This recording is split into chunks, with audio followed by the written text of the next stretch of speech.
kaibigan natin. Ito yung tanong. Ano ang pambansang hayop ng Pilipinas? Kalabaw. Makakapaan natin siya. Isa pa po, magpapatawag kami ng mag-aaral sa ikatlong baitang. Ikatlong baitang po.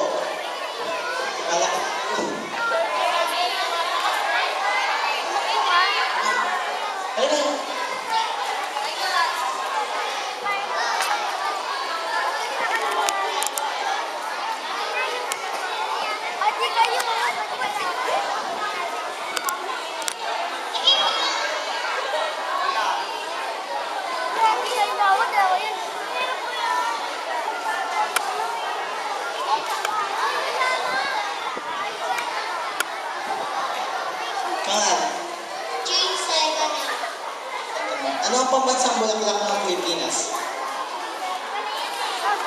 Sampagita. Mapalakpakan natin siya.